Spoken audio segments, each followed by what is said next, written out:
And I do agree with him. Edinburgh offers so many opportunities to our young people, and I know all my DWP colleagues in Edinburgh will work with him to get businesses the skilled staff they need. Jim Allister. Thank you, Mr. Speaker. E-commerce is an increasing part of our economy. Would the Minister spare a thought for small-scale employers in my constituency and throughout Northern Ireland who from Friday saw their supply chain clobbered by the introduction and the imposition on Northern Ireland of the EU's General Product Safety Regulations, which means many suppliers in GB, because of the extra paperwork, because they have to have an agent that they pay in Northern Ireland, are now failing and refusing to sell to Northern Ireland. Will this government ever take steps to reintegrate Northern Ireland into the internal market? We've got to shorten the question a little bit to get somebody else in. Come on, Minister.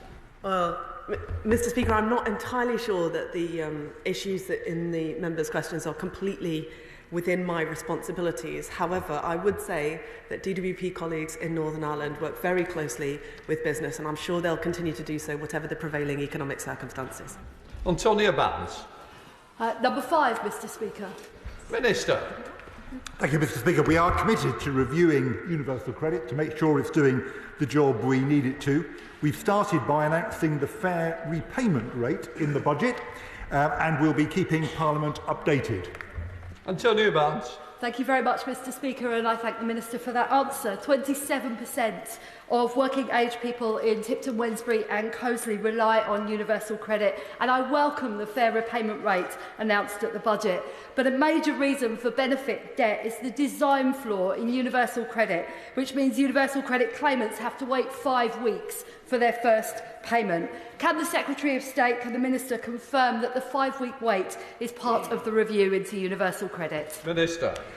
Well, I can assure my honourable friend that advances of up to 100% of potential universal credit entitlements are available urgently during the first assessment period of a claim. But she is right to raise concerns about the 5-week wait. Can I commend to her the excellent report on this subject published by the Working Pensions Select Committee in the last Parliament?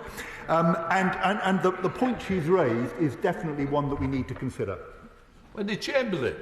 Thank you, Mr. Speaker. For some farmers who work so hard to put the food on our table, the reality is they find it difficult to put food on the table themselves and need additional government support. This used to happen via tax credits, but the transition to universal credit has been hugely challenging given the seasonal nature of their work. Will the Minister agree to meet with me to hear some of their concerns so that we can incorporate that into your review?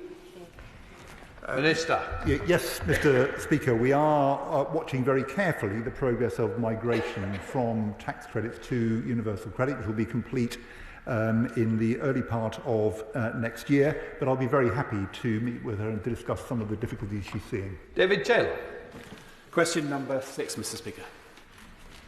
Minister. Thank you, Mr. Speaker. More people in good jobs is the foundation of our approach to tackling poverty, and that's why we've set out the biggest reforms to employment support in a generation. This is on top of extending the Household Support Fund, introducing a fair repayment rate in universal credit, and the extensive work of the Child Poverty Task Force. David Taylor.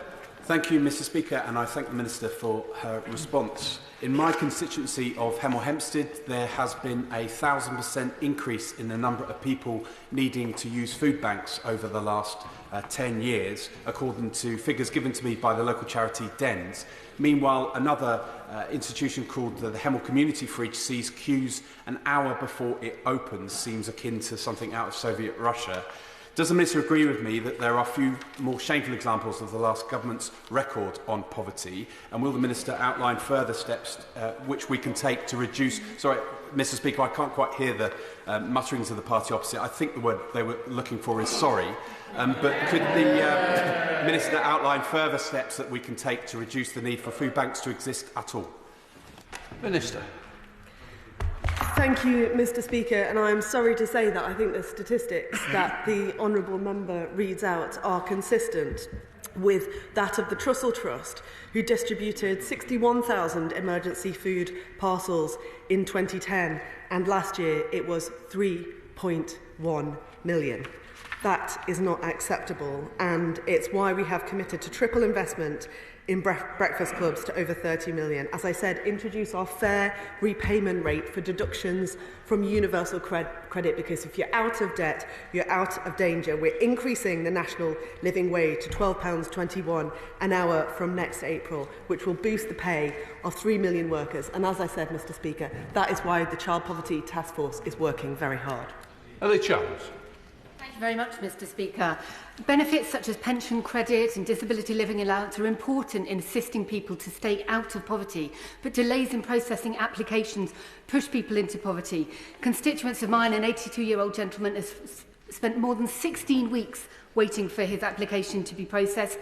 A mother of a disabled child, more than 18 weeks, now being told an extra 25 weeks for mandatory reconsideration.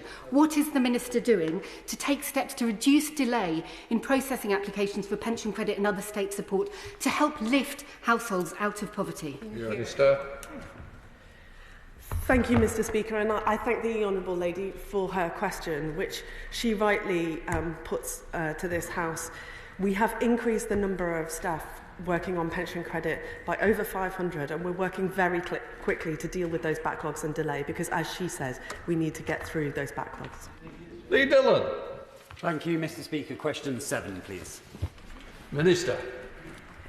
Thank you, Mr. Speaker. Job centres work with a range of external providers to offer a wealth of outreach support. In Berkshire, this includes work coach support for customers with complex needs, delivered from Reading College, outreach delivered at the Slough Homeless Team and Windsor Homeless Project locations, and employment support delivered from the Probation Hub in Reading. Outreach work is something not only that we strongly support, but actively encourage.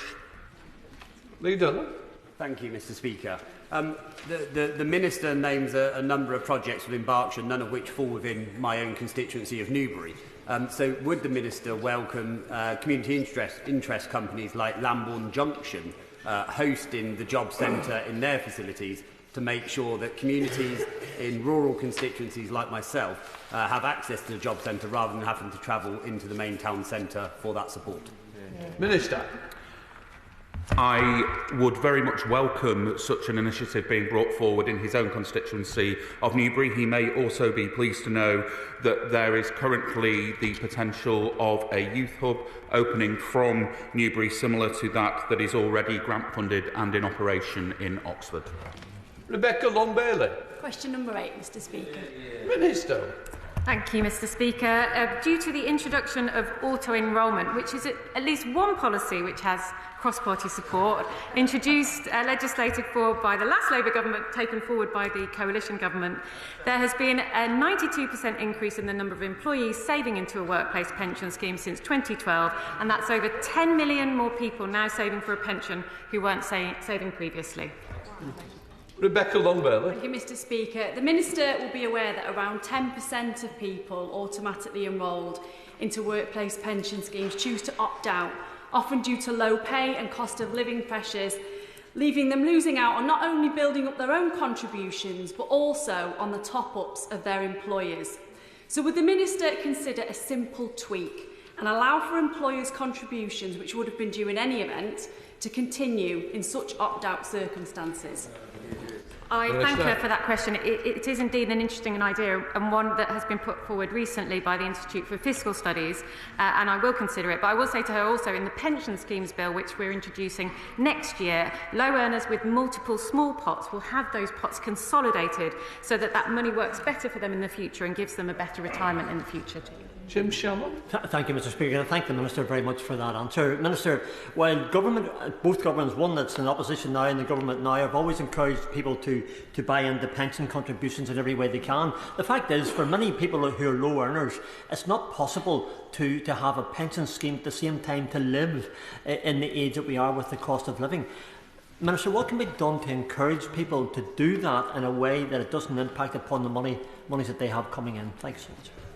I thank him for that question. There are a number of ideas that think tanks and research institutes have put forward. One such idea is a sidecar savings account that could be used for a pension, but could have some money set aside for a rainy day should somebody fall into debt. So that is something that we're considering too. And he raises a very important question, because some of those on low incomes sometimes can't afford to put that contribution in. But might there be a way in between opting out and not remaining